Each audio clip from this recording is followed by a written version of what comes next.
Hi, friends. There should be audio now. Oh, Hello. hello. Hello. Can people Can you hear hear us us? out there in podcast land? Let us know. Let us know if you can hear. Yep, there's audio. There is the sound. Great. Cheesy, no sound alerts today. I can hear that, and I don't think I should be able to hear that. Uh, you don't hear a sound, do you, I hear Josh? no sound. Okay, No. good. No sound. Uh, So yeah, it won't gang, this pick is a up for podcast, so you're podcast not going to be hearing sound purposes. alerts because Mhm. not today. Yeah. Yep. Should I put glasses on? Is this like disorienting for people that like I don't need to have glasses on It's my a little face right now? disorienting for me, Here, let's see. but you do you. These are my blue lights.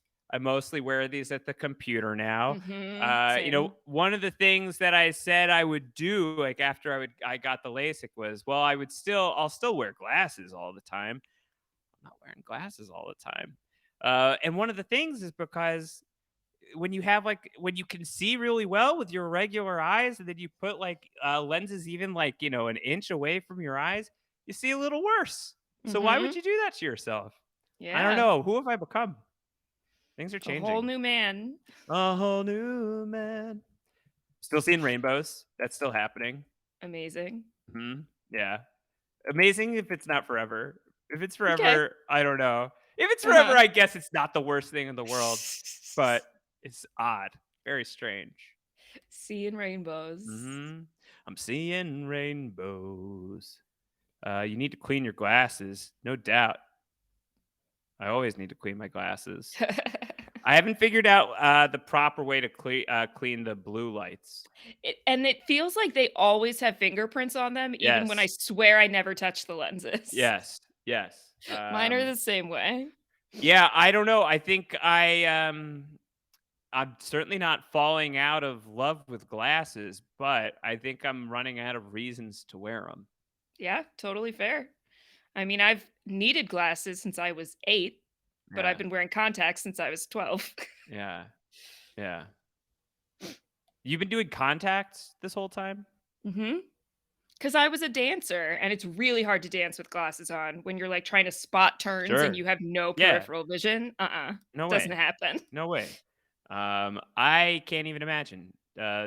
Doing basically any physical activity with glasses was always a push for me. Yeah, and you did That's 2 years of mask pandemic with glasses. Forget it. Oh my Yeah. god, the change, like everything else could have gone wrong, and this would have made it worth it. It's Uh-huh. like being able to wear a mask without my vision fogging up is like next level, and Yeah. being like an anxious agoraphobe with fogging glasses, and also for much of the pandemic feeling like really out of shape and stuff. Like it was a nightmare, like a Yeah, colossal nightmare. I bet. And that being done is like the most tremendous thing. Like I could just go out with a mask on. I'm like, I could see. Oh, Mhm. and not to like get too much into this rant, though I feel like I'm in a safe space here Yeah. on your Twitch stream, is like makes me really freaking mad at all these idiots complaining about masks. You better have glasses if you're complaining Yeah. about You have wearing no masks. idea. You have no idea. You truly don't. If I can tolerate it while wearing glasses, put your damn mask on. Psychos. Fully, fully agreed. Get so mad about it. Anyway, what's up, video games? Hello, friends. Hi out there. Okay, we have EPLP Josh in the chat who will remember all the things that I did, which is Okay, good. cool, Ran will remember a lot of the stuff. Rudy knows the game really well. cool, Okay, we got a good support squad to help good. because I will remember so little Yep, of what I did. yep. And I haven't touched it since the last time we played or discussed it. I got like right up to the ending, and I was like, "Well, I've beaten this a bunch of times. I don't need to do this anymore." That Uh, seems very fair. Yeah. I have not finished the game. I'm really psyched to start hearing about your FF6 experience Yeah. starting next week. It's gonna be That's right. great. It's gonna be great. All right, are we podcast ready then? Yeah, I Do we think think we are we've got podcast a good ready. enough crowd to do the pod? Yeah, We let's feel good? go. Yeah, let's go. All right, hang on. Let me get a document up so that I can keep track of time codes. All right, we're gonna start in 10 seconds. Okay. Okay. All right.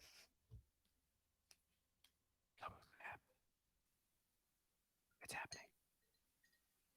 Yeah, that's right, everybody. Step aboard the wings of time as we are coming back to Chrono Trigger one more time. Should I have Daft Punk playing at the start of this podcast, Zed? Probably not here live on my Twitch stream where I could get Definitely a not. copyright strike for it. No, we've got Chrono Trigger music blaring right now in podcast form. As yes, we are closing out the Chrono Trigger podcast live on Brooklyn Zed's Twitch channel, twitch.tv/hard rock hope.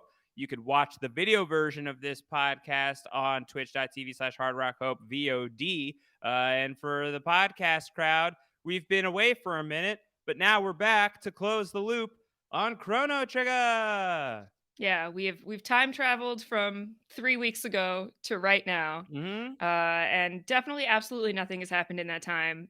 Certainly No, not lots of time hopping and traveling and repetition of events. no. Life has been fairly steady, and feels like we missed nothing by going from February 2022 to mid March 2022. And so, yeah, it should be like we didn't skip a single beat. Hmm. It's gonna be pretty. Everything's fine and Everything's great. fine and everything's great. Well, everything is great because, to my understanding, Zed, you have taken this time to thoroughly eviscerate the remainder of Chrono Trigger. Yeah, I didn't specifically mean to. I Yeah. said this in my Discord. I was like, I didn't outright set out to do all of the endings of Chrono Trigger, but it's also the least surprising thing in the world that I did Yeah. all the endings of Chrono Trigger. I am completely unsurprised by this. I would have actually been surprised if you hadn't. Yeah. That would have been a lot. That would have been like not only off brand, but I would have had to do like a wellness check. It's like, Zed, you didn't do all the endings for Chrono Trigger. Are you all right? Is everything okay? So I'm glad that that didn't have to happen, and instead you stayed true to the brand. You're a completionist. And Yeah. when the whole thing is about, getting as many endings as you can possibly get, you kind of want to get those endings. I get it. Yeah. It's a weird experience with this game because unlike the Final Fantasy games that have in the pixel remaster form have all these achievements that pop up along the way of like you've gotten 25% of the treasure chests and you've beaten 500 enemies. The only achievements in Chrono Trigger are achieving endings. Yeah, So you can miss all the chests in the world and the game doesn't care, which made it a little easier for me to not hunt down every single one as I was going sure. through a dungeon. But once the ending achievements started popping up, I was like, yeah, okay, we're gonna go get those. Yeah, you want to go ending hunting. That's your version of trophy hunting. There's also a mess of side quests that you can complete at the end of the game where we last left off with Chrono being brought back to life. And now you and the party can go and do a bunch of things before you want to finish the full game. And then, of course, once you beat the game the one time, you unlock New Game Plus, which makes it so much easier for you to run through the game and just, march through all of those like early dungeons very easily and do all of the other things with your super powerful character. So I have a lot of fondness, obviously, for Chrono Trigger, period. But I have a lot of fondness for the fact that like the game ends and true to time travel nature, you get to basically travel back all the way to the start with all of the experience that you gleaned from your experience of playing the game, both your like lived in playing experience, but also the experience your characters have accumulated. And you get to like travel to the end of the game at various points in time and see totally different outcomes as a result. I just think it's a very like structurally playful way to have presented a video game about time travel. Yeah, it is not a whatever happened happened world.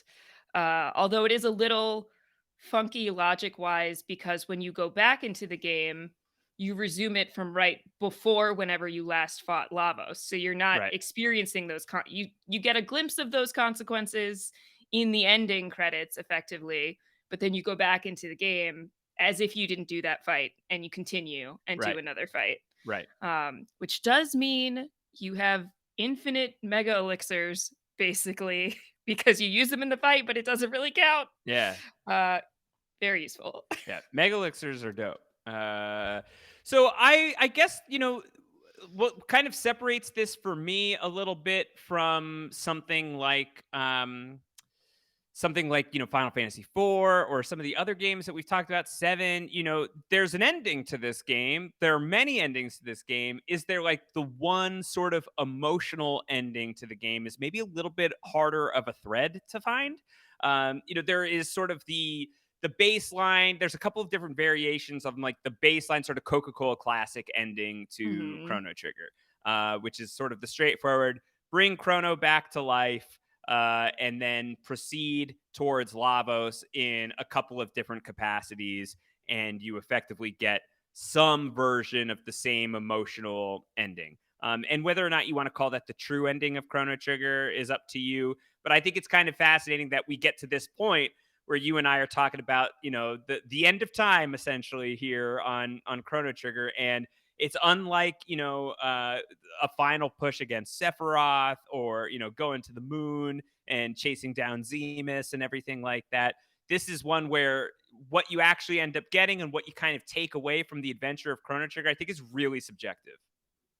Yeah, because you can read so many different things depending on how many endings you get and what you look at, and if you bring Magus along or not. I think it's like the one of the most impactful choices you can make in the game in terms of what the end result is going to be. Um, and so I did both. I did the fights that you can do when you bring Magus along, and the ones where you fight him, which I did not originally do, as we discussed in a previous podcast. And so a lot of different I mean, there's a lot of different consequences based on those choices and when you go to do that fight and who's in your party and what peoples that impacts. So it was really, really interesting to go Yeah. through all of that. All right, so we're gonna go through all the endings, and then we'll talk some side quests as well. I think, but let's start with the endings because I think that's certainly what many people are here for, and certainly I'm really curious to get your experience through all of the endings that you got. So do you remember how you beat Chrono Trigger the first time? Do you remember like your Yes. experience of beating it for the first time? Talk me through it. The first time I do remember. The rest of them are all a bit of a jumble, but the first time I went into the Black Omen in the present, because I was, like, overwhelmed by choices, and I have never more often in a game, I don't think, gone to the chat and been like, "Okay, so what do I do now? How do I get to the next thing? What's the best way for me to do this so I don't screw it all up for me in the future?" Literally. Um and so I did the Black Omen in the present because my understanding was if you do it in the future, you've locked yourself out of all sorts of things. But if you do it in the present, you can go back and do it in earlier time periods, which I didn't end up doing, but could. Yeah. So yeah, I guess I did the most straightforward ending first of going through the Black Omen in the present and fighting Lavos that way. So procedurally, I think like the Black Omen is the game's final dungeon if you choose to do it. I don't know when the first time I did the Black Omen was, but it definitely Mhm. wasn't the first time I played the game and beat the game. Oh, And like interesting. I think that I either epoched or time bucketed my way to Lavos, and just forwent the Black Omen entirely. So I'm less familiar with it than perhaps someone who's played Chrono Trigger as much as I have would normally be. But it's just like kind of like floating ocean palace, right? Are there any basic, major bells and whistles to be reminded of with the Black Omen? It's just kind of that same sort of like Zeal Palace structure I level. think so, yeah. I don't have, super vivid memories of something Mm. in particular that stuck out to me. I'm trying to scroll through, oh my goodness, all the side quests in the world right now What to I try and find the, like, Black Omen part of the. What I remember the most is that final boss fight on the Black Omen of you're fighting the Mammon Machine and Queen Shala, right? And it's like Mhm. you're on like the wing or the top of the Black Omen or whatever it is, but like you're seeing the planet underneath you. Like that visual stands out to me as something that's really cool. That it's you versus Queen Zeal, the Mammoth Machine, and like the planet below. And that's just like Yeah, a very stark image in my mind. yeah. so that's I mean, that dungeon goes on for a long time, and you have to fight a lot of these, like, mechanical there's, like, all these robot things and mutants that you're fighting, I think, Yeah. that can take a long time. So as I was doing it the first time, I was like, "Oh, yeah, I think I don't need to do this again if I don't need to do this again." Yeah. So that was the choice that I made because some of those fights can be pretty challenging. Yeah. Um that was you finally end zeal and charm everything. Also, the best shop is in the Omen. Oh yeah. So our buddy EPLP in the chat had mentioned this to me. He was like, save some of your money. Cause I was confused. I was like, again, not unlike the first Final Fantasy. I was like, I'm at the end of the game. Why do they keep giving me more money? But you can buy some good stuff Yeah. in the Black Omen that helps you in Uh, the end game. Wait, so there's a store? There's like the Black Omen gift shop? Well, I think there's an NPC that you can get stuff from. Is that right, Josh? Uh-huh. You'll have Uh, to, oh, now I've got Wiggler, and I've got Josh. Oh, there is a new. Yeah, there's always a new there's somewhere. always a new. Is pretty classic stuff. Okay, well, I guess a final boss. It's not so different from the was it the Temple of the Ancients, where like the like little weird little wizardly guy is like, yeah, Hops around, I'll yeah. sell you some stuff. Why not? Mhm. Yeah, I think that that might be right. That's why it's always valuable to talk to people wherever you Hmm. are, because you Yeah. never know when they've got resources for you. Sure, sure. I do think that that's right. Okay, so then you defeat Queen Zeal, you defeat the Mammon Machine, and that gets you to Lavos. So that's like Mhm. one path of getting to Lavos. The other path is you can fly the time machine straight to Lavos's doorstep, aka his giant eyeball, or you can walk up to it via time bucket. Um, Mhm. but the I think that the boss fight either way is going to be effectively the same. It's like what do you call that? Is it was it a Breyer's ice cream where you would have the chocolate, vanilla, and strawberry layers? Zed, did you ever A have one of those? Neapolitan ice cream? Yeah, it's Uh-huh. like sort of a Neapolitan boss fight. The final Yeah. boss of the game. It's a 3-layer Lavos dip that we're If the talking if the about. first layer also has, like, 17 layers in it. Yeah, yeah. I mean, all of the layers have multiple layers. Oh my god, There's yeah. even Lavos itself ends up being a layer, LIR, as like you have to defeat the eyeball external shell of Lavos, Mhm. and then you go into like the sloppy gook of an eye socket, and now you're like inside, and you can go and fight the inner Lavos. Yeah. Talk me through your experience with all of this, and then I'm really excited to talk about the final Lavos. Ugh, yeah, okay, so you do the first fight with Lavos part 1 is Lavos is, act is like mimicking all of the previous boss fights that you had in the game. So if you can somehow remember 2 months ago when you did your first boss fights and you fought the dragon tank and you fought Yakra and whatever else, those are the skills that you ostensibly could exploit here. Although you're strong enough, really, that you can kind of just attack for a while and you'll get by just fine on that until you need to use electricity at a specific time. Um, but you got to go through all of those fights, remember all of those mechanics, and then finally, after you've beaten all your previous bosses again, yeah, the eye that I shut up Tim has entered the chat and said, I always thought that eye was a beak. And it Mhm. looks that way to me too, like a weird, creepy mouth thing that I Yes. am not a fan of. And it likes to open and screech a lot. Yeah. And I think it's the screech sound reminds me a lot of Weaponized Mother in Raised by Wolves, Mhm. like a very similar evocative sound. Listen, yet another major eye imagery story that we're talking about over there. So The yeah, eyes are the windows of the face. the eyes have Uh, it. Yeah, yeah, so you get through that part and you're like, "Okay, I did it. Great, I did it." No, yeah. you're not Did you done. think you'd beaten the game when you beat No. Lavas the first time? Mm-mm. Hmm. I did not think that was it. I was like, something says no. Because that was I got through that part it may have taken me 2 tries, Okay. the first time. Um, but I was like, "Okay, now I get it. I understand what's happening. We can do this." Uh, and I think party makeup matters a lot too, or you need to know how to really best You use y the y skills of the party members that you that you choose to select. bring. Yeah, yeah. Um, And what was your so party? so I originally went with the trio that the chat recommended, which was Magus, Chrono, and someone in the chat will tell me who it Okay. was. But ultimately, my go-to party was Chrono, Robo, and Luca. Okay.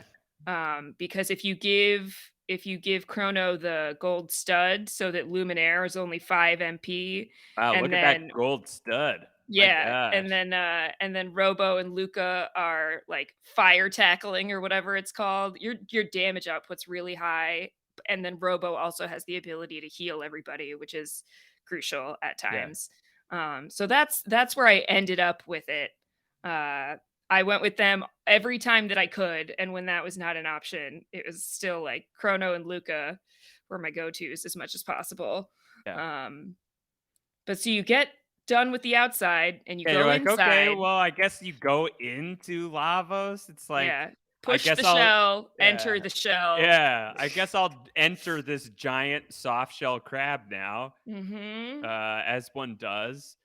And you have a save point, I remember. You're, like, in, like, sort of, like, icky slime quiet cave, right? It's like you Yeah, kinda, it's like, like drop dripping. in. There's like a dripping noise. It's drippy, it's kinda greenish gray is my memory of it, and it's eerily quiet, and it's a very simple, straightforward, here's like a grand foyer, where you can, use a save point, and then if you just proceed north, eventually you'll get to Lavos's core. Mhm. Um, but it's, like, gross. Uh, Yeah, it's like a I don't know where, your RPG adventures will take you next, Zed, in the future at least, but someday, depending on the games you play, this might not be the last time you, wrap a game by entering a giant monster. Uh, okay. it might not be the last time that happens for you. We'll have to travel through time, like, 10 to 12 months into the future and see if that's where you wind up. Noted. But yeah, it's just like gross little slimy Lavos innards cave. Yeah, it's got like some sewer vibes. These Mhm. RPGs love to have sewers and sewer-like environments. Mhm. And so you kind of follow it's not complicated. There's a one-way pathway up, and you go up there and you have this like robot looking thing Yeah. that has two large arms that you're going to have to fight, Yes. as well as its central body part. um and it's emerging out of something that to me always looked like the moon. Like it feels like it's sort of cratery and like white, but there's also sort of like mechanical ring around it that's like Yes. glowing the whole time. The innards of Lavos remain a like A medical mystery. mystery to Yeah. me. Yeah. Uh-huh. Yeah. I mean, it's big, like, inexplicably abducted by aliens vibes. It's like he's some like kind of like techno organic mess straight out of like beast machines or something like that. Got like the three clawed hands and then so many like pneumatic tubes Yeah. like extending in and out of his body. And also just like this is a podcast medium for the it's audio medium for the podcast for the video medium. He's kind of just got like a face that's just sort of like "Meh," Yeah. he's like "Meh." That's sort of like his strange little "Meh." Is like what Lavos looks like. The further and further in you go fighting Lavos, the less and less intimidating he becomes, I He think. turns into a space duck is what we Yeah. called him. He's robot chicken. Yeah. I think Square Enix has like a solid basis with which to sue Adult Swim.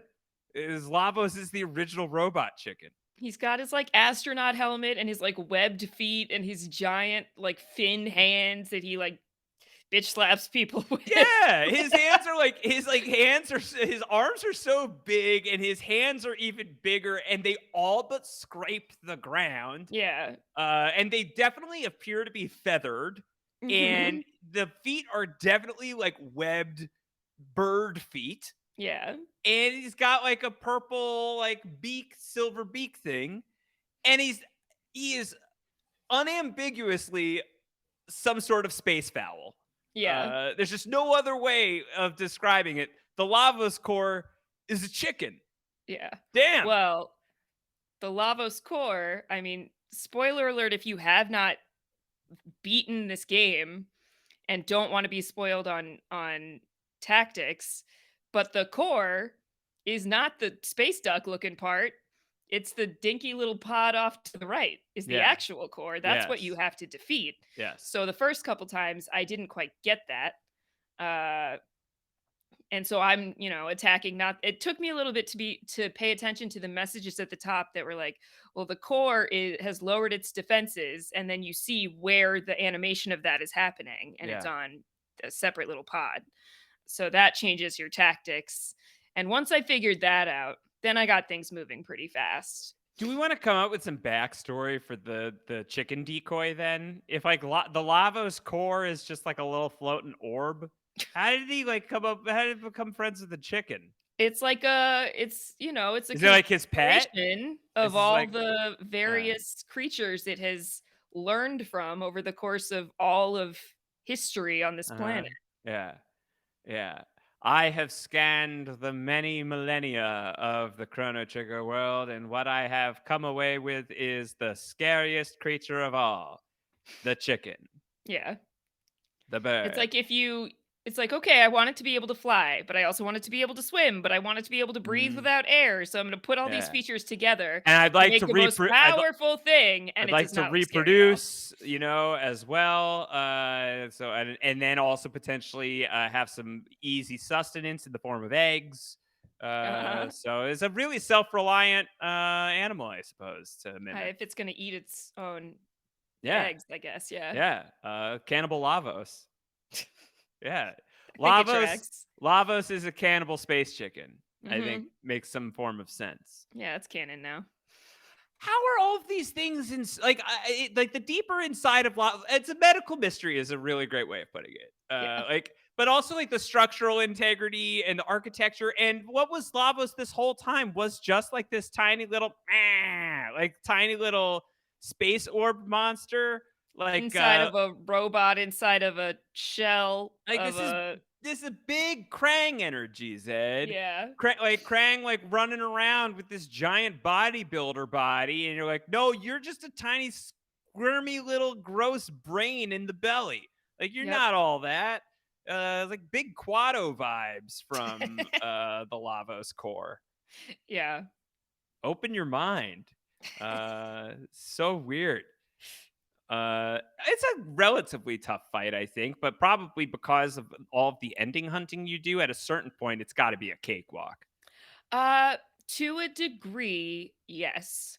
So what I learned as I was fighting is rather than going through the bucket every time, if you go through the telepod at the Millennial Fair, you come to the first form of Lavos at the end of that fight. Yeah, So it starts with the last destruction rains from the heavens. And if you hit it with the right attacks like 3 times, then you're done with that part. yeah, So that's easy. And then the second part was always became pretty easy pretty quickly. The third part is always a little bit of a challenge just because even if you have on armor that nullifies status effects, final form Lavos can nullify your immunity. It has like an idle nullifier mm, for your status immunities. mhm, And then you can get confused or you can get stopped or whatever. And if that happens in the wrong combination at the wrong time, then you just can't fix it and it's over. yeah, Um, so I got pretty good at beating Lavos in one try each time. Um, but there were a couple of times, even pretty far on, where it was just like the circumstances did not work. The RNG didn't work in my favor. And so it sure. took an extra try. But it did not feel impossible after like the first couple of times I did it when I beat it the first time. Yeah. But eventually you beat it. You beat it the first time. And as best as you can remember, can you walk me through the end of that run of the game? The first time you beat the game. I imagine you start very similarly to how the game began with Chrono waking Yeah. up. Chrono's waking up, but it's Marl in his room, I believe, who's like opening the curtains and is like, "Hey, silly Billy, get up, let's go." And they go to the fair, and I would know that Marl's father has made the Nadia bell. It's not going to be the lean bell anymore. It's going to be the Nadia bell that will ring out across time. She probably Um, hates that. She like her whole thing was like, I don't want anyone to like think of me differently. yeah. And now they're naming a bell after her. She's like, hmm ah, I don't like that. And he's all happy because he's like, "Great, well, you solved all the world's problems, so now you have no reason to go anywhere anymore." Hmm. And she's like, "Actually, I gotta be somewhere. Bye." Because all of our friends go back to their time periods that they belong in, and Luca's like, "We should probably dismantle the epic, because time travel is dangerous Yeah. and bad things can happen." And they're like, "But then we'll never get to see our friends again." And that is Wow. actively sad. It's And actively there's sad. also the realization that because they defeated Lavos, Yes. that Robo's just not gonna exist I'm because that dead. future yeah, he's I like, "I don't will not exist. exist. It's okay." That's fine. Worth it. Robo, you want to stay? No. Robo You sure? Lobo. Fine. I'm fine. Yeah. And Luke is like, Robo, no. And he's like, that's all Luca right. clearly has had more of a relationship with this robot than she has ever had with another human being. It's very emotional. It is. The another way in which this is connected to Raised by Wolves is like, what does it mean to be alive? Yeah. Can a even an android can cry. So I mean, like, Robo's a person. Mhm. Robo's a person. He says that in the Lavos fight, if you bring him, which I did every time, is like, "Humans gave me life, but it is life all the same, and, like, I'm here to fight for it, Yeah. because this is our planet and we're taking it back." Mhm. Yeah. Yeah. Yeah. So he may cease to exist. Everyone's going to go back to their various times, and there's no real guarantee that they're ever going to see each other again. And then there are a couple of different ways that this can play out. Sort of the really classic one is if you used the epoch to get to I guess, like, if you use the Ocean Palace, I'm trying to see what happens if you use the Ocean Palace. Like, everybody's going off and doing their thing, right? Okay, so Ayla's gonna go back to her village. Frog goes back to the Middle Ages. Robo maybe is going back to the future. Magus is gonna continue searching for Shala because she is like an unresolved mystery in the game of what happened to her after everything with the fall of Zeal. But then there are different versions of like what happens next, which is if you used the epoch, then you have like this situation where Chrono and Marl like take a balloon ride. Uh-huh. They just like balloon away together. And then if you use like time bucket or whatever, then there's a cat that gets shut in. Chrono's cat, in fact, goes into a time gate. And you're like, oh hell no, we gotta go save Spooky. Mhm. And I like that ending. I think is great. The idea that like the time gate is closed, we got to use our time machine to go and save the cat because the implication that Chrono Trigger 2 is all about saving a cat makes me Would be very happy. incredible. Yeah, 100%. Yeah. Um, yeah, those are like the two like sort of like major versions of the ending, I think. But there are like a bunch of different, and I don't think that they count Zed as all of the various different endings you can get. Like the permutations of the classic ending, all have like these little different variations. Yeah. If you saved the Chancellor during the Rainbow Shell quest, Mhm. If you that get him out of the chest yeah, that he's tied up in, yeah. that has an effect. If you went and saved Luca's mom, which I don't know if you did, Mhm. then that has an effect where she's going to be, up and about. Alive, yeah, instead of Hmm. eaten by, Tabin's machine. Uh huh. And then whether or not you killed Magus or recruited him to the party, that is going to change things as well. Where Yeah. in the ending, if you had killed Magus, I guess Frog is Glenn. Mhm. He's like restored. Yeah, I did get to see Glenn as a human because if you kill Magus, that ends the curse that was on Glenn. Yeah.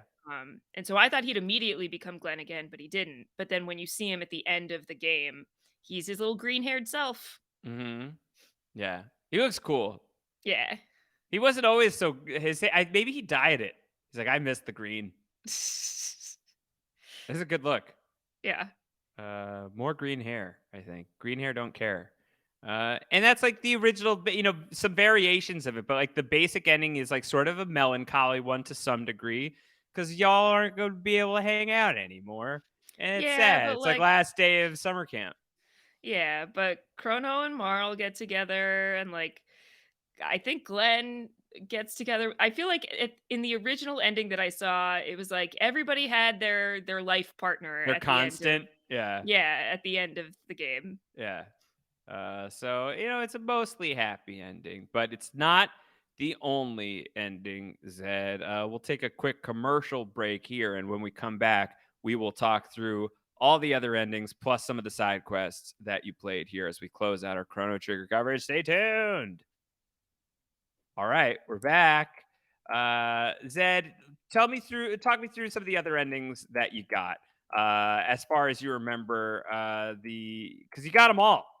I got them all. Like all the Gotta catch them Pokemon, all, you and I gotta catch did. them all. Talk me through the process and some of the endings that you experienced. The ones that maybe even if you don't wanna go through all of them, give me the highlights. I cannot tell you how you get to all of the endings. Mhm. I mean, I can tell you how you get to most of them, but I couldn't tell you in connection with which ending it is. Um, but there's one, oh, I think it's actually the first one you can get, where you can fight Lavos at the end of the Ocean Palace, and that's like overpowered, like it's OP Ocean Palace, but also OP Lavos. Uh that's really hard to beat, but you get that same ending if as soon as you have Marl in your party, you go jump into the telepod, Yeah. and just you and Marl fight Lavos. And that one takes you to the developer ending where you go to the end of time and all of the characters are the developers saying things to you, Yeah. leaving you little messages, including "Congrats on beating the game. Why don't you go outside?"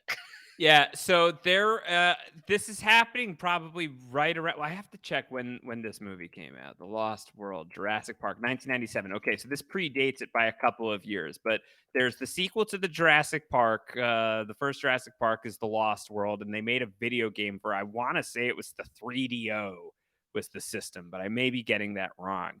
Perhaps a Jaguar, I don't know. But if you beat the game, if you like thoroughly beat the game, the ending was a secret video where Jeff Goldblum congratulates you on having beaten the game. He's like, "That's terrific! Oh my God, look at you! Look at you! You did it! Unbelievable! Now, what should you do now? Go outside." Go outside, live your life. Like gets really into like sort of like shaming you for having spent Mhm. all of this time achieving this moment, this honorific of seeing Jeff Goldblum at the end of the game, and he just like drags you for having put all the time into doing it. And I feel like the Chrono Trigger developer ending is maybe doing the same thing. Where it's like, great, what you could also do is like go for a walk.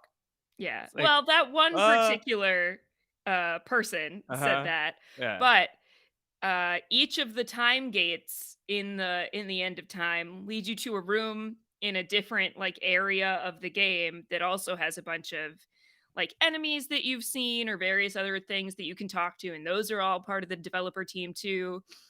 And a bunch of the people are like, "This is the first game I ever worked on, and I'm just happy to be a part of it." And some people are making jokes like, "Oh man, now I gotta go get more pizza." Or Nobuo Matsu did his where like half of it is spelled backwards. hmm, I took a screenshot of it. I'll have to pull it up really quick.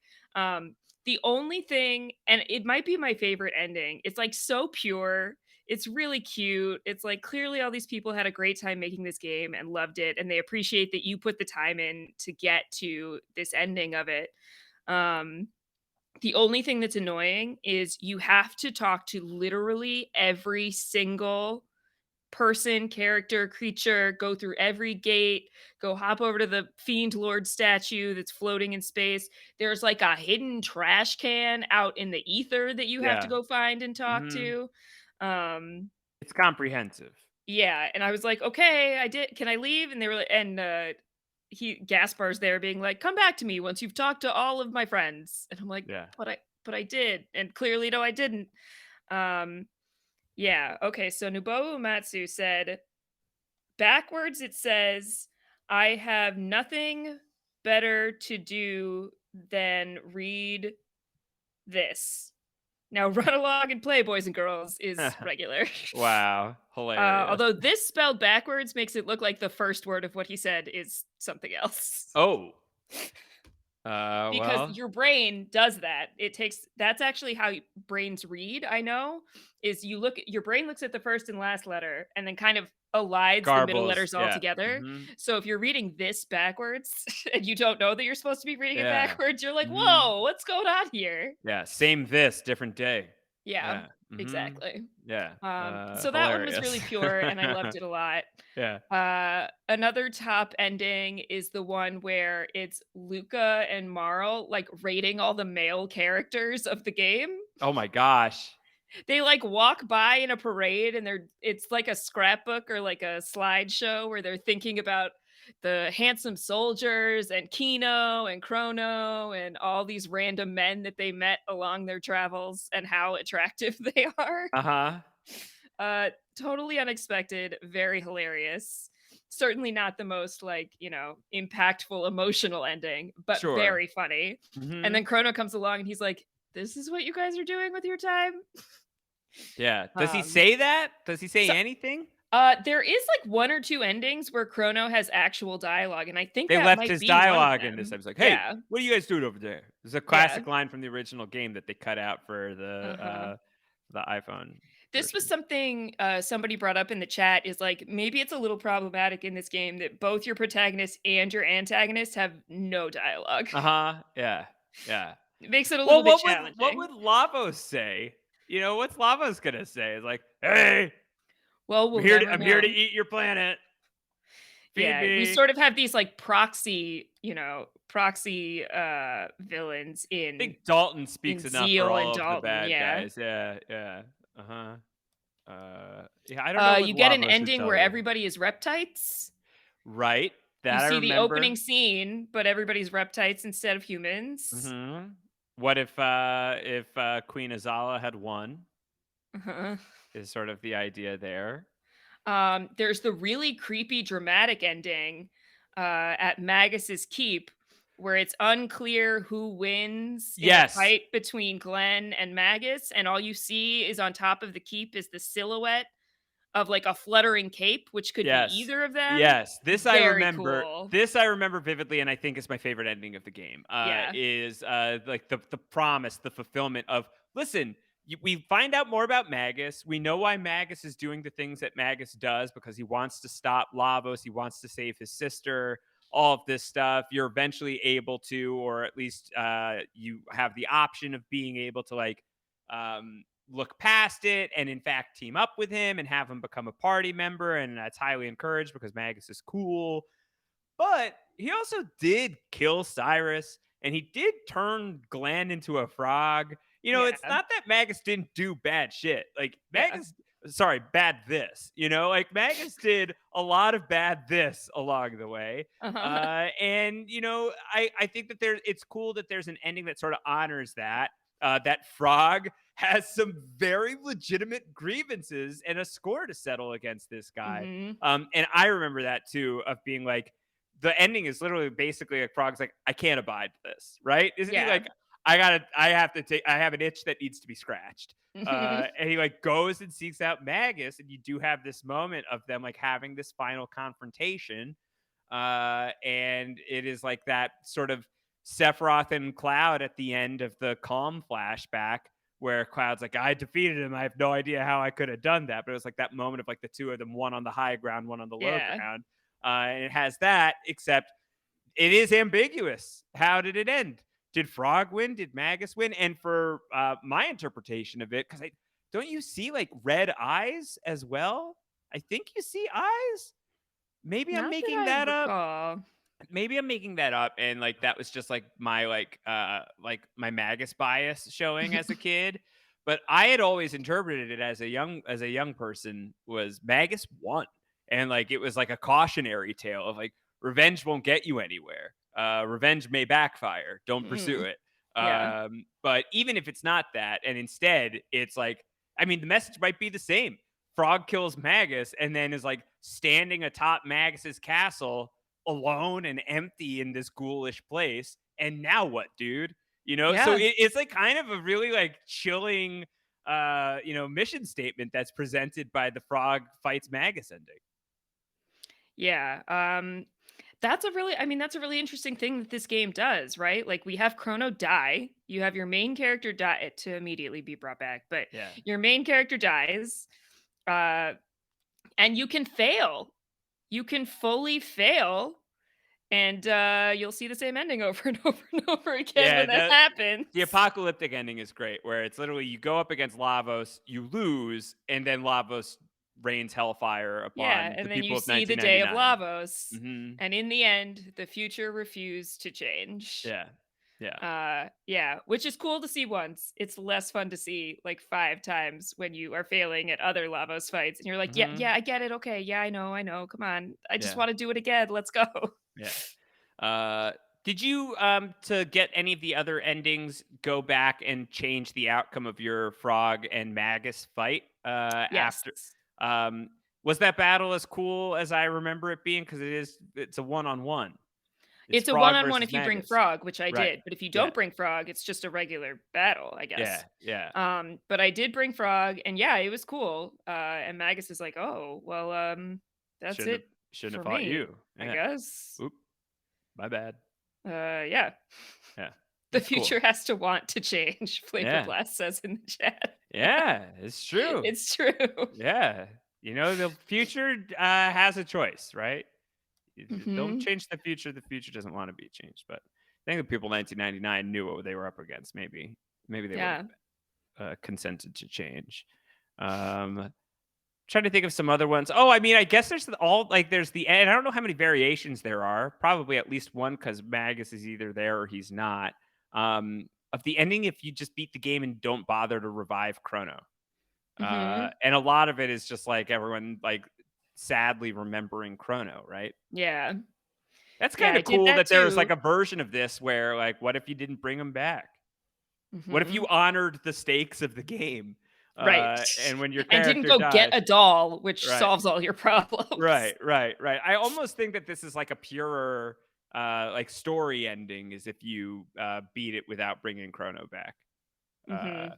Because then like it has like some fangs to it a little bit. But this isn't a game that has a ton of fangs, even though you can get a bunch of fangs and trade them for weapons in prehistoric Yeah. times. Yeah. But like I think that it's not a mean spirited game. It's not trying to break your heart. It is ultimately like much more a warm fuzzy game than some of the games that we've talked about. But I think like probably like the truer to the like a purer narrative experience, I think would be like, yeah, you don't go and get a stuffed chrono animal and bring him back to life that way. Instead, you have to go and avenge your friend. Like you have to go and Mhm. like fight the thing that just killed your friend. And then like once the battle is done, now you got a chance to breathe and you can remember your friend. And that's kind of the reunion ending, if I remember it right. Yeah, I think that's correct. Yeah. I was deeply confused after I first beat the game. I was like, "Okay, so now I know we do ending hunting, but I have no understanding of what that actually means or how I do that." And they were like, Yeah. "Yeah, we'll just start playing the game again." And I was like, "Oh, how long Yeah. am I gonna have to play the game again? That seems like a big undertaking." At the beginning, it is a little bit, but then the endings start coming fast and furious, and it's you're so powered up at that point that fighting Lavos doesn't even take all that long, Yeah. and you keep moving pretty quickly. Yeah. So It ended up going okay. Yeah. What the Prophet Seeks is the name of an ending. It's if you defeat Lavos after facing Azala, but before Shala opens the sealed door. Mhm. And so if you do that, there's a bunch of scenes with Magus as the prophet. And the implication is that his plan to defeat Lavos in the time of antiquity actually works. So maybe we shouldn't have interfered with that. Mhm. Is sort of the implication. Any ending where Magus looks like more of a badass, I'm pretty in favor of. I think is my not so hot take. You might like the DS ending then. All right. So Do you yes, wanna I talk about that? I do. So I think I was lightly aware of this. I forget who said this in the poster recaps patron Discord, and I haven't talked to you about this until just now. That I remember someone saying, "Make sure to tell Zed not to do the dimensional vortex because it's bad." I was like, "All right, I'll definitely not remember to say that." And Correct. then you started texting me this week about the dimensional vortex. I was like, oh, right. Oops. I really don't know what that is, but I do remember that I was supposed to tell you not to do it, but you were already in it, and I was like, I'll save it for the podcast to tell them this. Uh-huh. Um, but what is the dimensional vortex again? So this was something for the Nintendo DS version of Chrono Trigger. Yeah, so I think it exists also. It was Mike Edwards and Jared Yeah. who warned you against this by Well, thanks me, for and trying, Mike and Jared. in the It didn't future work. in the future file those warnings directly to Zed themselves, please. Yeah, or send it to my mod, send it to Ran, he'll remember to tell me. Yes. Yes. Um, so the dimensional vortices get created after you've beaten the game and exist in New Game Plus. I'm pretty sure in all versions of the game at this point, like they exist on Steam also. Um, and if you go into them, there's one in the present, there's one in the future, and there's one in antiquity. Yeah. And then the Middle Ages and prehistoric times got Lost Sanctum portals, which is how you can do all the Reptite side quests that are extremely tedious and have no story implications and are a huge waste of time. And I made a Cool. mistake. Cool, cool, cool. I bailed on that once I realized that it was not going to afford me anything super useful and was just going to take forever. Yeah. Um, but the dimensional vortex gets you another ending. And I was like, I'll leave that till last. We'll go do the other ones and then we'll see if we get there. But we started doing it, and what they are is it's 3 dungeons, but each dungeon is made up of pieces of all the other dungeons of the game, Sure. not unlike your first phase Lavos fight. Right. Um, the rarest square in the chat says the Lost Sanctum is the only possible way to not have fun playing Chrono Oh, Trigger. man. Well, I'm glad I've never Uh, experienced that. I did not have fun at Death Peak either, but that's a much less time consuming Sure. process than the Lost Sure. Sanctum. I did appreciate that getting the endings did not require me to do Death Peak again. Yeah. Good. Uh, Good job, game, for that Yes. part.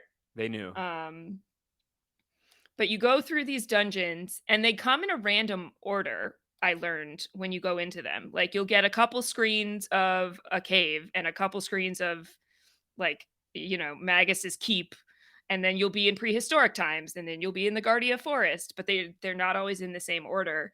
And So it once you get shuffles, like it changes? yeah, so the order I experienced it in is not necessarily the order that you would experience it in if you Got went it. in there. Okay. Interesting. Um, but there's not really any continuity between why they're connected. And then at the end of it, in each of the time periods, you will either encounter like a shade of Chrono or a shade of Luca or a shade of Marl, and you have to fight the like crimson shade of that character. I don't really understand what the implication of doing that That is. they're like shadow universe versions of the characters I effectively? get when you defeat them, you like power up your stats for Okay. that character. But there's not much of an explanation of how the vortex came to exist or why going through it accomplishes that. Because your shadow selves are not really talking a whole lot Sure. either. Yeah. You just have to realize that you can't use your own magic against them. You have to use other types of magic and attacks to defeat them. Yeah. Um, but I did it because you get the stat power ups, I guess. But the last one that I did had like a really complicated area in the Eris Dome, where you have to get by all these like guard robots, and if they see Mhm. you, they pick you up and dump you somewhere, and you have to do an annoying fight, and then you have to backtrack and do it again, and I do that so many times because I am not good at the timing sort of things in games. As anyone who has seen me try to get through Shinra in Final Fantasy VII Sure. knows. Yeah. Or um, like pushing the button down in yeah. the reactor. Well, where Yeah. you have to, like, sneak by the guards Yep. Oh and, like, yeah, I hide hate that behind as the well. Yep. statues, it's Yep. Yep. that kind of thing, and I was Yeah. like, I don't Yeah. wanna do that. I Yeah. almost quit it. I almost was like, "No, we're outta here." Bye. Um, Yeah. but you do that, and then it's the one, like, different Lavos ending, Yeah. because instead of Zeal, it's Shala who has, like, fused herself with Lavos, Mhm. and it's called Times you go through the bucket, but instead of going to, uh, the Day of Lavos, you go to Time's Eclipse. Interesting. Um, Interesting. Very yeah, interesting. and so then the fight is beyond Time's Eclipse, and the boss is called the Dream Devourer. Very interesting. Okay. Yeah. Okay. That fight was tough. It's not as tough as trying to fight Lavos after the Ocean Palace, but it definitely like has more moves that are more challenging more quickly than a regular Lavos fight does. Okay. And so what happens when you beat it? Do you get like a specific ending or no? Yeah. So Magus shows up, uh, and Magus shows up before you even start the fight. And I was like, oh, well, what happens if you bring Magus with you when you do this fight? So after I died, then I did bring Magus with me the next time. And Yeah. basically, what happens is the Magus you're playing as like sees himself and goes, huh? Yeah. um, like the time paradox. I think I sent you a screenshot of that and You said, did. would this paradox was a time paradox? Yes. Um, and so it is sort of these implications of like Magus doesn't want to have to Yeah. fight doesn't want to have to fight his sister, doesn't want to have to do all of this. Um, and it's just this is what it's come to at this point. The Dream Devourer will be ready to take down existence when future Magus manages to wake up Shala, who warps your party back to its own time. But Shala is like, no, this power has like fused with me too much at this point. There's no saving me, but you guys get out of here. And now that you've like defeated this and defeated me, it will be over. Interesting. Huh. Okay. I'm kind of interested in checking this out. Probably as like a video rather than do you have this as a VOD on your page, Yeah, Zed? it's on Cool. there. Cool. I can figure out which one it's on and Yeah, send it to yeah. you with a I'd time like code. I'd like to seek that out with a time code. Because and some people in your Twitch chat have pointed this out, and I want to be like a little careful about it. But there are definitely some implications regarding Chrono Cross Mhm. in what's being described here with the dimensional vortex stuff that I think is fascinating. And it should be just pointed out, Chrono Cross, which is the Chrono Trigger sequel, which was published many, many, many years ago, 99, the year of Year Lavos. of our Lavos, Yeah, our 1999. Lavos Lord, 1999, was when Chrono Cross first came out. And it is getting a re-release for Nintendo Switch coming out April 7th, 2022. And I'm really hyped to play that personally. I don't know how deep podcasty we would get with that, Yeah. but I do think that you should play it. I think Yep. that would be a really fun coda if at least a podcast, potentially two, depending on how much we wanted to talk it through.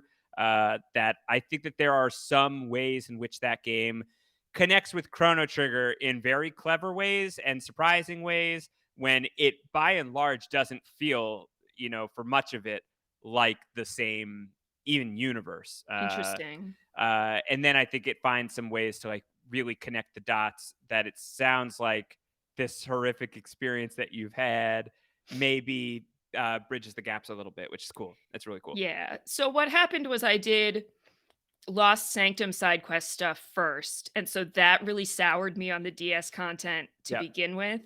I think the dimensional vortex stuff isn't as bad. And the ending is interesting. Yeah. Um, it's just the dungeon design doesn't have a lot of logic to it, and so it's sort of just like you got to get through it to get to that ending. Yeah. Whereas other parts of the game, I feel like there's more of a narrative payoff in the process in Yeah. addition to getting to the ending. Yeah. Yeah. Yeah. Cool. That's really cool. So those are a bunch of the endings. I think we've talked through. I think most of the major highlights from the endings. How about some of the side quests, Zed, that you experienced? You did the rainbow shell. That's a whole to do, right? Mhm. That involves. I think that's like the that's Toma, the treasure hunter, gets lost trying to find dies trying to find the rainbow shell, if I'm not mistaken.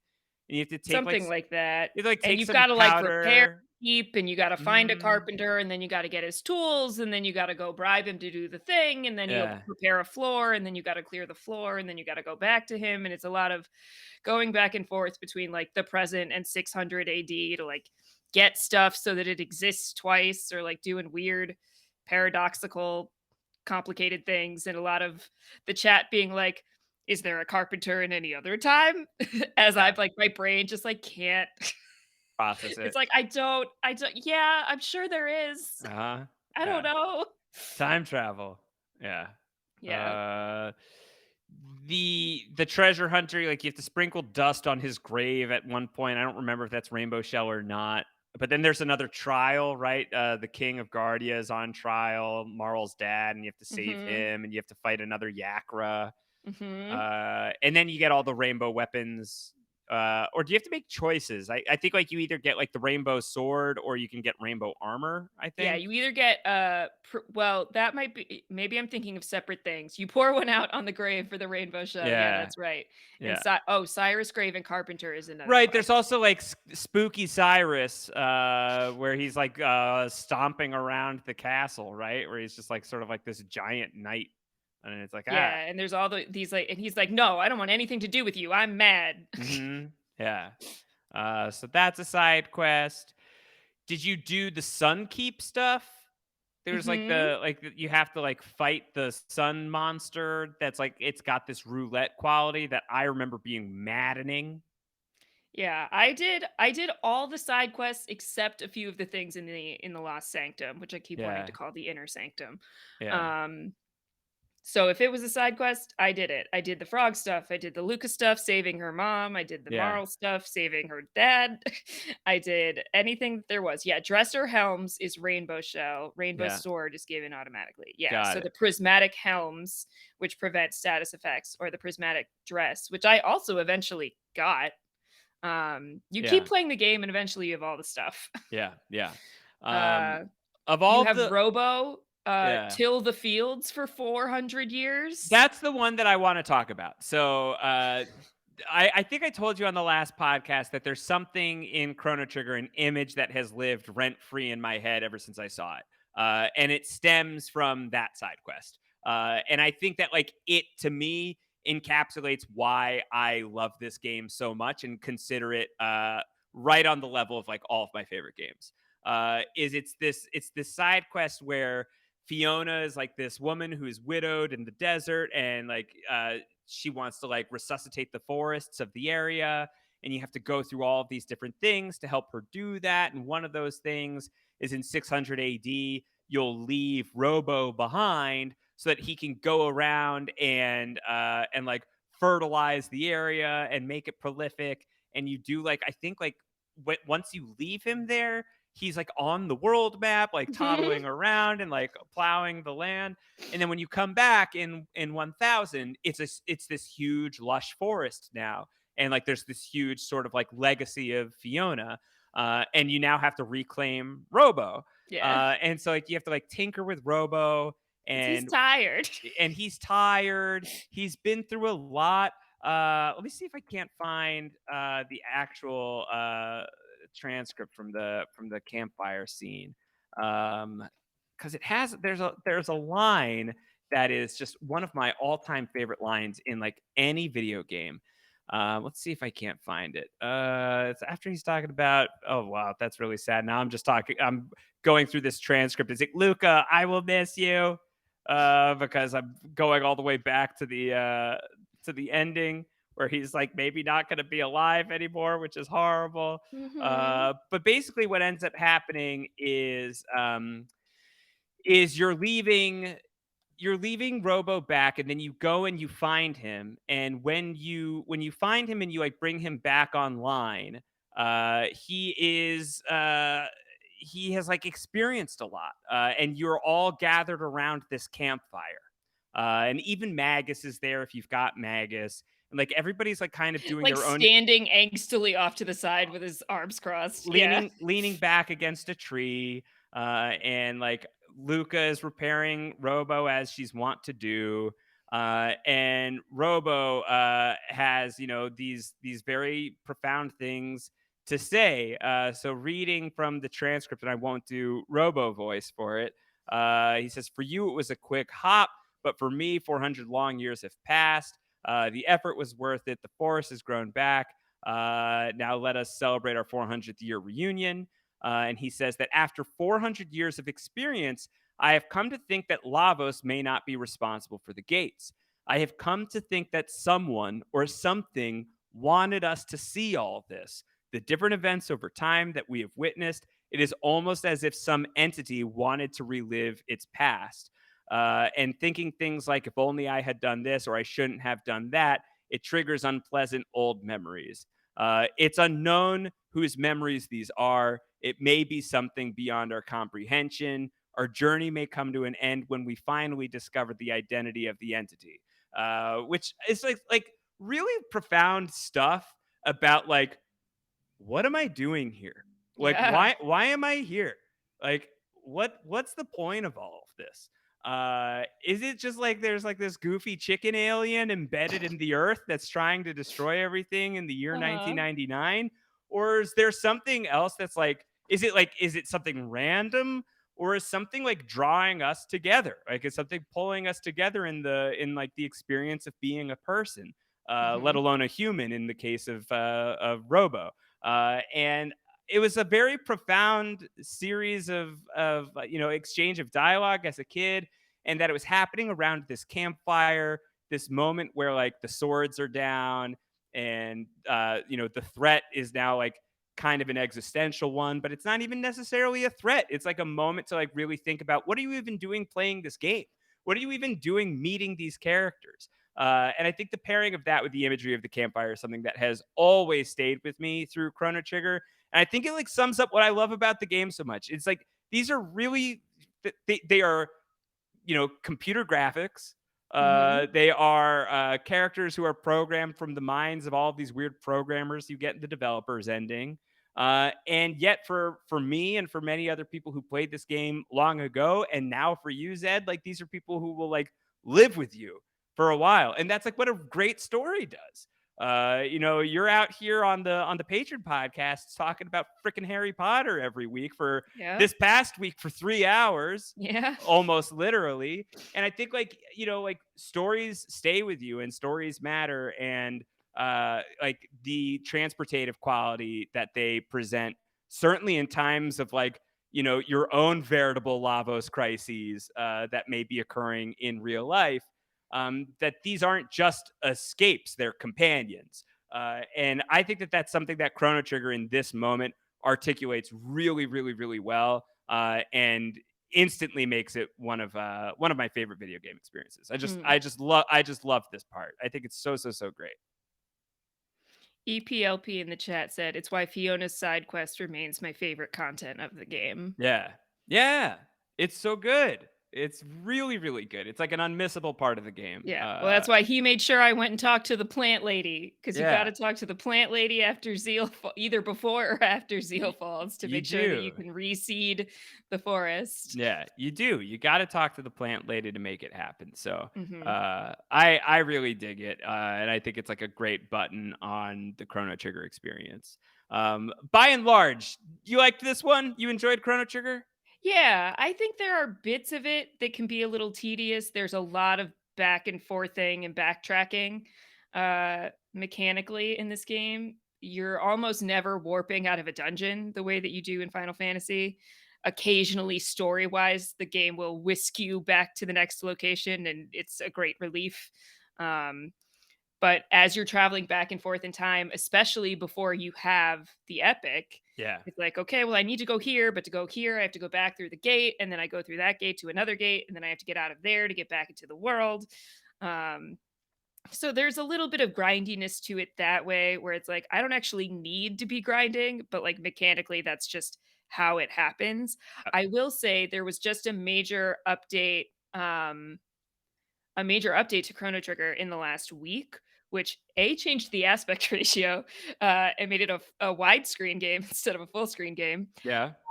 But the big thing that I was very appreciative of is if you set it to auto battle and you're just attacking all the time, when you go into the next battle, it will keep doing that, which was not the case a week ago. So it makes it much easier to fly through all these battles where you're one-shotting enemies because you just keep running and you let the battle happen and you keep running, Yeah. which made it much easier to get through that stuff faster. Um, EPLP says nothing about Ozzy Flea and Slash's End or Robo's Home. Oh, well, yeah, there's the Ozzy's Fortress side quest, which is pretty fun. Mhm. And I think you fight like new versions of Slash and Flea, if I'm not mistaken. Robo's Home, I don't really remember. Yeah, because you can go to Ozzy's Keep, which is, like, modeled after, Yeah. Magus's Keep, Yeah, he takes and it kind of over. do a similar, Yeah. thing. Yeah. And if you have Magus in your party, like he's like being like, yeah, the jig's up. I hated you guys the whole time. So he gives them some guff, which I remember being fun. Yeah. Um, but I mean Robo, I think there's a version where Robo marries like Mhm. the lady Robo, I think. Yes. Uh-huh. Yeah, that's a side quest that I vaguely remember. I don't know. It's the game is like chock full of really good, fun, like cutesy stuff. You Mhm. know, that I really really love. I think like it is a pretty light game. So if you're really just looking for good vibes, the video game, I think Chrono Trigger scratches that itch. Yeah, it's good vibes. I think when you're playing it for the first time, it does require more, like, almost lateral thinking Hmm. than you'd expect. It was so much easier the second time through to, like, know where to go and know what to look for and understand the order of things Yeah, than the first time, where I think with, like, a 21st century attention span, it can be a lot harder to note all the little details in the dialogue that you really have to be paying attention to know where to go. yeah, Occasionally, the game is very specifically like, "Wasn't there a this thing in this time period?" But a lot of the time, it is much more subtle, and if you yeah, don't catch it in the dialogue, you can be pretty lost on where to go. Like, this game would have taken me forever without the help of the chat. I have to yeah, especially thank EPLP, and our new friend Bema, who loves Chrono Trigger, for helping me especially with ending hunting, telling me when I should go back to Lavos. Because even looking at the ending guides, it can be it's a little bit confusing. like a foreign language Yep. because they don't just have them ever in chronological order of, okay, play the game until here and then go. And then play the game until here and then go, Yeah, which is all I really wanted. But they're like, after you've done this, if you have this, then go there. And all the endings are listed by name, which doesn't mean anything to you on a yep, first time through. yep. So on a first playthrough, like the story is pretty light, yes, but I think the game mechanics, just in terms of navigating, can be pretty challenging Learning for a curve. first playthrough. Yeah, Yeah. yeah. Well, I look forward to whenever you want to play this game again because I think that day will come. I have always found Chrono Trigger to be a real treat to go back to. I've played through it a bunch, and I'm never mad that I do that I've gone back and done it. Even this last time, even though I didn't finish it, I got like right up to the end. I was like, okay, now I got 1,000 TV shows backlogged that I gotta watch them. So I stopped there, but like the whole ride through on that like, big epic car ride that I took and I was able to just like devour the game. It's like, man, I remember why I love this one so much. It's just a ton of Yeah. fun. The Xerox in the chat wants to know, where does Chrono Trigger rank for Zed right now? Zed, I mean, it's not a Final Fantasy, but if we're talking about the ones we've podcasted about, how about this? Mhm. So we've got 7, 8, 7 Remake, 1, 2, 4, and Chrono Trigger. Mhm. Where do you think Chrono Trigger lands? Um, I'd probably put it above 1 and 8 and 1 Uh-huh. and 2. Yeah. And then under 4 and 7. I really feel like 7 Remake is, like, its own separate because, like, the mechanics are so different. It's such a different era of game Yeah. than like, obviously, 7 and 8, you're moving into different graphics as well, but I feel like the mechanics are still really similar. Um, 7 yeah, it's Remake is also, not complete. yeah, It's a work in progress, yeah. allegedly anyway. People are currently surprised that 6 is not yet my favorite, and I'm like, "Well, I haven't finished it." Yeah. And I think it's gonna be tough to beat 4. I just those characters are I'm so not mad good. about that. Those I'm not mad about relationships are that. so good. I'm not mad about it, but So we'll see, but yeah, we're flying through 6. I'm gonna try and finish it before the podcast so that I can then be replaying it along with the podcast. cool. So if folks are on the Twitch with me, that's most of our programming for the next week probably is a lot of FF6. So, Zed is playing Final Fantasy VI already. We are going to be podcasting about Final Fantasy VI next, as soon as next week. We're going to keep this going. Now that we're back, we're going to rock through all of FF6. So it sounds like you'll be doing a second playthrough. So you will have already known the story by the time that we start doing the podcast. But I think that 6 may be one that benefits from like talking it through after you've experienced it already. One of the Mhm. things I'm really excited to talk about is like the scope of ambition that widens from Square. I think that that's undeniable, that you could really see like the ways in which they're like, all right, we're gonna like squeeze the juice out of the SNES as best as we can, like all the way. We're gonna just like wring the towel out until it's dry. And I think that they do a lot of things that are very compelling. I know that your experience is not unique. That I have seen some other people who are coming to 6 relatively late. I believe J Shadow being one, of being like, yeah, sometimes it's like the mechanics are overly complicated to a point Yeah. where like sometimes I'm not sure I'm enjoying it. I am of the opinion that I greatly respect the people who say that Final Fantasy VI is the best in the series. I totally respect the opinion. I can see it. It's not for me, and I also prefer 4 to 6. But I love 6 and specifically love the music and love the characters. Mhm. And The music is so good. Yeah. there's some narrative decisions that are made along the way that I'm like, oh my goodness. So like Mhm. some really really exciting things that do happen over the course of 6 that we'll get into as soon as next week's podcast. And if you want to watch Zed crush Final Fantasy 6, they've done a lot of that already here on twitch.tv/Hard Rock Hope. Tons of VOD that you can go back and watch your 6 playthrough as well. And if you are listening to this as we are publishing the podcast, certainly if you're listening to it live, it sounds like you will be able to watch Zed basically beat the game this week. But I don't want to say much more than that because I don't want to like spoil the story for people who aren't quite there yet, because you're in Yeah. the thick of some wild stuff. I Uh, am. Bit of Although EPLP says chaotic. this is the this is a Kefka stan pod, and that is definitely true. Kefka is my Okay. favorite villain of all time, hands Yeah. down, no question. Having a Yeah. blast. Yeah. Kefka's a nut. Kefka's crazy. Very, very crazy character. Twitch.tv/Hard Rock Hope. That's where they are on Twitter as well, at Hard Rock Hope. And you're podcasting up a storm in addition to playing a bunch of video games, Zed. What do you got going on? I am. I've reached the point where I inevitably forget to promote something. Mm-hmm. You and I are doing this every. Those episodes drop on Saturdays. We are also covering Killing Eve with Jessica Leese. Those episodes are every other week.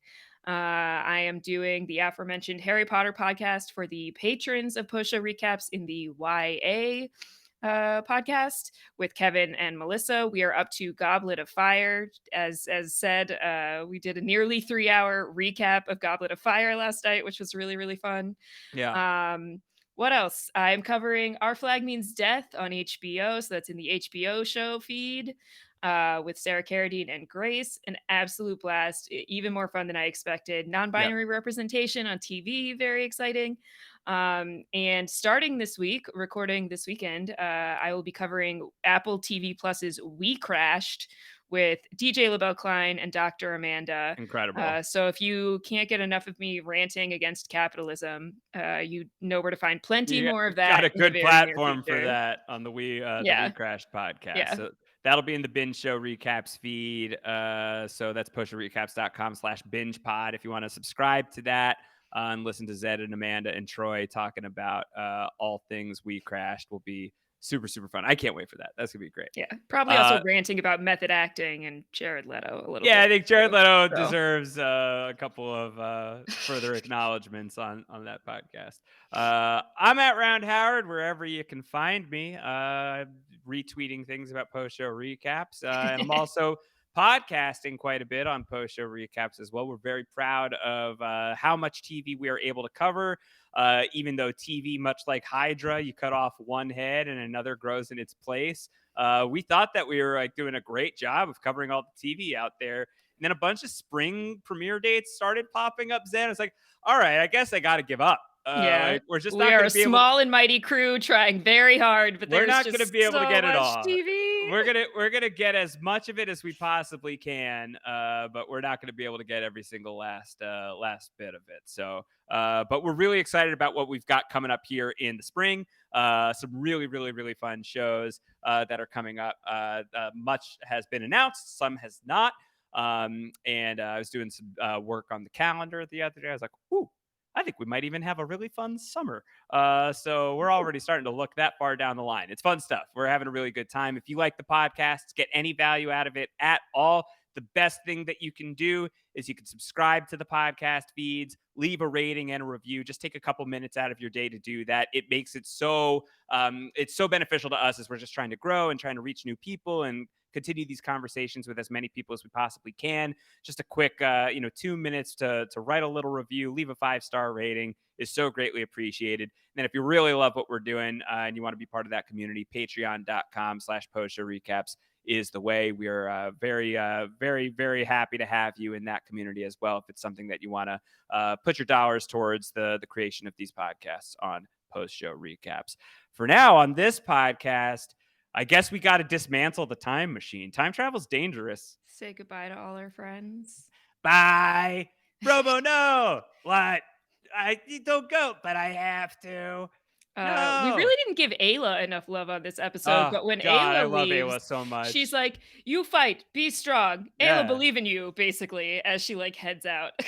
Ayla's like, peace. Yeah. Yeah. She's like, I'm just going to go back and chill with Kino. And Kino's like, I'm kind of intimidated and nervous. It's great. Kino. Ayla and Kino is OTP. Love them. Love them together. Love Ayla.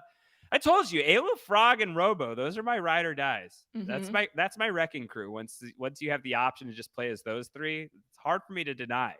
Yeah, Uh, as Mike points out, Ayla have to make babies so you all exist. yeah, that's what she's got to go and do. Yeah, she's busy. She's got an agenda. She's the mother of all humanity. Uh-huh. You Ayla know? make baby. Wait, Ayla die, Ayla make baby, Kino become king. Yeah, that's right. Order of operations a little confusing, but Yeah, yes. yeah. So we love that. Loved Chrono Trigger. So glad that you experienced it. It was a really fun way to spend some time before Final Fantasy VI Pixel Remaster came out so that you could play it. But it's out. You've played it. We've got a lot to talk about. We've got, I think, is it 14, 16 playable characters, I So think? many. A I haven't even met them all lot. yet, and A I'm at lot. least halfway through the game. I think it's 14 playable characters. I think. I think that's right. It could be 16. I don't know. It's a lot of playable characters. There's a couple optional ones.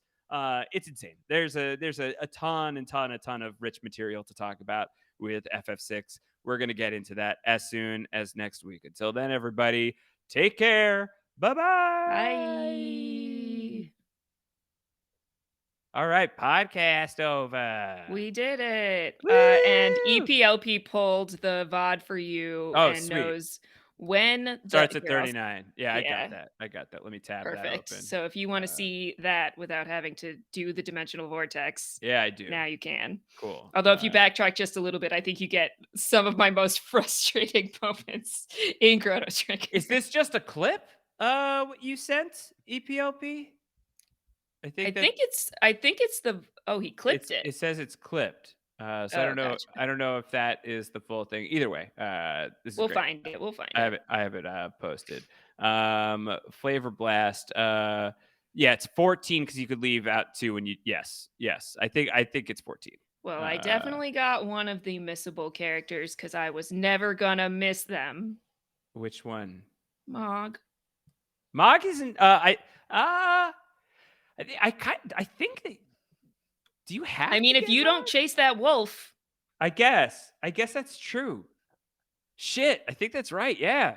I didn't even know that that's what was happening, but I was like, "That guy's running, I'm gonna Yeah. go get him." Yeah, I mean, Uh, you have to I would play have been you devastated. you have to kind of have to play as Mog at least when you do, like, the Moogle fight at the start, Yeah, a little bit but at you the also don't beginning. have to play as him. So I Yeah. guess, yeah, Mog is a character that I don't think you have to play as. I think that's right. Anytime Mog can be in my party, Mog is in my party. Mog's incredible. Mog's great. He just dances. Yeah, but, like, his dances make him so strong. Yeah. Uh, have you found, um have you found the other optional characters or no? I don't think so. Someone in the Cool. chat who knows more than I do would have to say so, but I think that's the only I think you optional one I got. I think you would know. I think you would know. Okay. Yeah, Oh, well, I've recruited Shadow. I don't count him as an optional character. Okay. Yeah, Uh, Mike says I don't think so. where did you last leave Shadow, by the way? I'm curious to know. Yeah, we didn't abandon Shadow, so we Cool. finished Great. Floating Continent. That was my question. Okay. Yeah, yeah, yeah. Yeah. Yeah. Because you can, and then Yeah. I think he just dies. Yeah, I think then that's it for him. Yeah. Yeah. I'm pretty sure that's right. So I'm glad that the chat advised you properly on that front. Uh, you can't abandon Shadow. Well, you can. You shouldn't. No, You got to keep him around. he has a Uh, dog, a wonderful interceptor. Interceptor. Yeah. Yeah. Interceptor just runs into the battle every once in a while. It's like, I Oh, didn't yeah, bother to ran train him. abandoned Shadow by accident, and, Oof. that was a traumatic Yeah. Yeah. experience. Yeah. Yeah. Yep. That sounds like that sounds like me. Realm broke the game at one point with her paintbrush. We'll get into this eventually, but I do not understand the mechanics of sketching, like, within the world of the game or, like, literally as a player of the game. It makes no sense to me. Realm is yeah. I think Realm is maybe one of my least favorite characters of the playables. Uh-huh. All right, you're at Yeah, Gerard, I have Jared, Celeste, and yeah, Celeste, and Sabin. Yeah. yeah, yeah. Okay, cool, cool. Okay, so you're really early World of Ruin. Got it. Yes. Like you just got Yeah, I there. was cruising, and then I was like, "Oh, alright, I gotta get through this Chrono Trigger stuff this week." Uh, look, pal, I don't know if you're going to be able to finish this in a week. I don't know. I don't want to underestimate you. Yeah, we'll see. Uh, Uh, yeah, I got nothing else on the stream agenda right now, sure. so Oh, where are you with Fire Emblem right now? I finished it. Nice. Did you just do Yeah. one path or did you do multiple Yeah, paths? only Yeah. one. Mhm. I'll play the others probably off stream Yeah. just for I me, would be but interested to go back and do that at some point, but I did find after I finished Fire Emblem was like, I don't know that like I want to go back and do all of, like the social component to it. It's just kind of like mhm. meh. The game I think also slows down a little bit towards the end for a while, like 3 of the last, like, 5 chapters are not that interesting, and then the Yeah. ending is good, but you're at a point where, like, you're just doing sort of repetitive stuff to get to the end. Yeah. Yeah. And then another thing that sucks is like I'm assuming like I could talk about Fire Emblem pretty freely right Yeah. now. Okay, yeah, like then like you start like getting into like war with the other houses. You have to like start killing some of the people you like. Uh-huh. It's I like didn't that like it, sucks. I don't like especially doing because I that. didn't manage to recruit anybody because I was focused on one person Uh, and, didn't know that I was out of time to recruit her, and so I yeah, missed it, and I was like, "I don't wanna fight her. yeah, I love her." yeah, yeah, yeah. Hey, yeah, it's not my favorite part. Mm-mm. Wait, I was asked which route did I do? Edelgard. I did the Edelgard Oh, route. the red Yeah, one. yeah. I loved her. I was like, And then "Hi, did you side with hello." her or with the church? God, I'm gonna side with the church? Come on, Okay. come on. Am Interesting, I gonna interesting. side with the church? No way. Uh, no, I was like, Edelgard, you know what? Ride or die. Yeah. If you think this is the right thing to do, then I'm throwing in. I'm tossing in with you. I mean, I picked the right one for me because it became all about, like, Yeah, destroying borders, unifying the nation, like, yeah, imperialism is bullshit, like, let's just, yeah, become one country that all serves each other and, like, takes care of society, and I was like, "Yeah, okay, good." That's kinda what I thought when I picked the alliance over, like, these empires and yeah, whatever. yeah. I picked Edelgard. I was like, you have a cool axe. You're awesome. I like Edelgard. So I was very happily on Team Edelgard. Yeah, and then but that was a very stressful moment in the game when they're like, do you want to like fight with me or are you gonna like turn to the church? I'm like, I mean, I'm gonna fight with you, right? All right. Yeah. I don't know if I'm doing the wrong thing. But it was cool. It was cool to have like that decision point because I guess my understanding of it is if you take the other two and either of the other two, you don't really have a choice to make. The game Not at just that kind of right. turns, right? Yeah, and I was like, "Oh, Yeah. so if you play the red house, you gotta pick? That's Yeah. wild." Yeah. It was cool. That's what Rand did on his first playthrough also, and so Yeah. he saved the game there at that choice juncture, I did as and then went well. back and Yes. did the other side of it And so that's also. what I was gonna do. So like I saved it there, and because I think I'd been advised to save it, and I then beat the game, and I was like, okay, now I'll go back, and then I went back. I was like, I'm a little tired of this right now. So I think I still have that save file, but I Yeah. think I would need to like refresh myself on the story a little bit before. So I think I Mhm. would just like do a different path. But this is a while from now. I Yeah, got a yeah, lot of yeah. other stuff to do, including I have to get back on playing FF6. I need to, Mhm. and man, there's some things in FF6 that you've already experienced. So I could just say that I'm so not looking for. Like, I don't want to do the Magitech Factory. Ugh. I don't want to do that at all. What else don't I want to do? Um, oh, Mike doesn't want to learn anymore. That's fair. I don't know. There's a couple things in FF6 that I don't want to have to do. Like, I'm not looking forward to having to like go to that town and buy like beef jerky and feed it to Gao. It's Yeah. cute, but I did that. Mhm. I don't know that I want to do it again, but I need to. I'm at least gonna try. I mean, circumstances might make it that I can't play the game. The Yeah. Veld in general, yeah. Yep. So I may be leaning on your fresh knowledge of this a little more than usual. Zed is That's a fair. possibility. I'm gonna try and get back into it, but I think I started playing it and I left my save file at South Figaro, so I'm really early, Oh, really yeah. early. Yeah, yeah, yeah. I've been there, But like, 3 more times since then. yeah, and I know you didn't like Zozo, No. but I love Zozo. I think Zozo as a I wanted concept to is love cool. Zozo. The Yeah, music's so cool, like, the yeah, it vibe is is. really cool, and then Yeah. it's just an extremely annoying place to It be. is, it is. I think if you know a couple of the tricks, it's not so bad, but it is also, yeah, it's a little tough. It's a little Yeah. tough. I don't want to do the what's the cave? Like is it the Esper cave? It's the one right before the floating continent, I think. Mhm. Where you get did you get Atma weapon? Did they rename the thing maybe? I don't know. I don't know. But there's like this cave where you have to go around and it's like a lava cave and like you have to step on switches and stuff. Oh, Yeah, the I hate that. Yeah, I worst. hate that. It's Uh, so I stressful. do think some of the dungeons in FF6 are really grindy, like overly grindy. Yeah. Not my It's like, favorite. "Stop putting platformers in your RPG game." If I wanted Yeah, to play a platformer, I would do that. yeah, yeah, yeah, yeah, yeah. Uh, and even I mean, I like the floating continent is cool. Ultimate Weapon is the rename. Oh, Okay, sure, yeah. yeah, yeah, yeah. I think that That they've I called it have, Atma yeah. Weapon back in the day. Um, there's some fun World of Ruin stuff that awaits you, and then some, sort of like typically tedious FF6 Of stuff that awaits course. you as well. It depending on how much like you want to do of it. Mhm. Um, yeah, yeah, yeah. I don't know. I love the game. And like I think like the decision to like open the World of Ruin stuff and like, wait, I'm not Terra. I think it's just like there's some stuff that's like really bold Yeah. in the way that like the World of Ruin stuff specifically opens up, and just like the choice to do World of Ruin at all.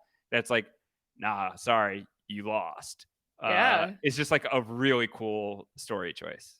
Yeah, we were having some discussion in the chat about like who is the protagonist of FF6. Yeah, I mean, Uh it's Terra to me, but some people say Locke and I guess some people say other things. yeah, I think probably the three there. I think I would have four answers to that. Mhm. I think that Terra, if I like gun to my head, I would say Terra, but I can see arguments for Locke.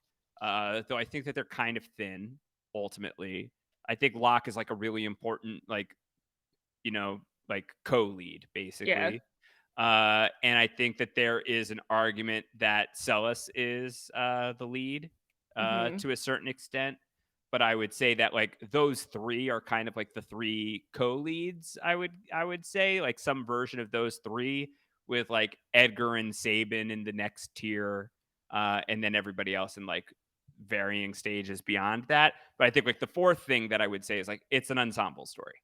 You know, Yeah. it's like one of the things that's cool about it is like there isn't really a main character. Mhm. All of the characters are important to varying degrees. And that's fun. That's cool. It's like, I don't know, Terra is Jack, but Lost wasn't, just Right, Jack's yeah, right story, as Back Attack is saying who's the main character of Oh, Lost, yeah, yeah. that's really funny. Yeah, exactly. Exactly like that. But I think people have like different experiences with it depending on whose stories you're most invested in. Like I see EPLP saying it's a co-main of Locke and Celis, and their stories together are so good. And so like I totally get that. But I think that all of them have strong stories to a degree. Even depending on like how deep you want to dig into Shadow, Shadow has a really compelling story. Mm. Um, some people are just like vibes characters. Like Mog is just a vibes I character. love him so much. Uh, Gao is like slightly deeper than a vibes character, but really only barely. He's got all the best daddy issues. Yeah, he's got some stuff that he needs to work on. Um, I think the character that works the least for me, as in like I have basically no opinion, but he's like at least somewhat important to the game, is Cyan. Is like Mhm. I probably just don't really have a strong take on him. He's fine. He's a samurai. That's cool. Yeah. Uh, for Zed Mog as the protagonist, it's hilarious. Yeah, Mog's not the protagonist, but that doesn't mean Mog's not my favorite character. yeah. Getting to play as a Moogle? Are you kidding? I'm so happy. There's like an argument that like yeah, there's no set protagonist. The protagonist is whoever you want it to be. Like Kefka could be your protagonist, you know? In a way, yeah. Kefka wins. It's great, let me stop playing after the world of balance falls. That's great. They made Cyan better. Okay, cool. Yeah, his sword arts I remember always Is being that Bushi very though? Which I just like to yeah, is that what say. it's called? Bushido? Yeah, Yeah. I think it was like called like sword arts back in the day. Yeah, there's not like build up to those anymore. You can Oh, just thank do them. God, Yeah. because that sucked and it made me never want to play as him ever. Yeah. No, now he's Uh, really good. um, yeah, we're burning through some podcast material, but like as We'll a forget it, and by the time we yeah, get back to it, we'll just talk about it again. as a kid, like I loved Saban. I thought Saban was dope. I thought Saban was great. He's like, I'm just like a cool fighter dude who's pretty happy being a free spirit, and I love to eat, and like that's just me. I'm like, wow, uh, Saban Zell rocks. vibes. Yeah, but like not a punk, like with like Zell, I think a lot of unearned confidence, and Saban, I think a lot of earned confidence. Uh-huh. I think like Saban deserves a lot of that. Saban could be Gao's adoptive father. I stand. That's great. Yeah. Sabin wants those corn dogs. Is that what he wants? He wants corn dogs? Is that what he's after? I think that's a Zell joke, basically, Oh but yeah, yeah, yeah, yeah. corn dog is one of our Yeah. best buddies here on the channel. Oh, that's fun. Yeah, I think 6 is fun. I was a little worried about overhyping it.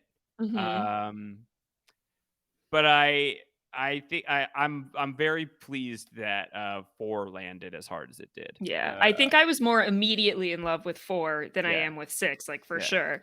yeah, Uh, but Kefka is such a delight. I yeah, am excited to see where it goes. yeah, And I think yeah, the game is trying to do a lot of cool stuff, so yeah, yeah, it's interesting. yeah, yeah, yeah, it's good. All right, well, I gotta dip. I gotta get prepped for the Severance podcast Mhm. recording here pretty soon. I Yeah, gotta I gotta watch some TV before I record another podcast later. what's on It's, the agenda Our for you? Flag Means Death tonight. I still haven't watched it. I just haven't had time to yet. Yeah. I'm They're really quick, psyched the to. episodes are quick. It's fun. What are they like? And 20 minutes? 30? yeah, like 20, 25. Okay, Mhm. cool. How many episodes are out now? 8 of 10. I think next week's the last week already. Oh my god. Well, that happened Yeah. quick. All right. Well, I'll try and catch up. Mhm. I would love to swing through the podcast, but I think at this point, like, I You don't got too stand a much to chance. do. Yeah, there's Yeah, just too much yeah. happening right now. It's alright, we're good. Yeah. Hold it down. All right. Well, uh, bye, Rock Squad. This was great. Bye, friends. I'll see you guys again later Bye. tonight. What are you streaming tonight? Final Fantasy 6. Starting Yeah. at, like, probably 8 p.m. Eastern for folks who are here Dope. now, if you wanna Cool. hang out later. Cool. Thank you all for being here. I caught some subs in the chat, some new followers. Thank you for being here. I'll catch you all in the near future. Bye-bye.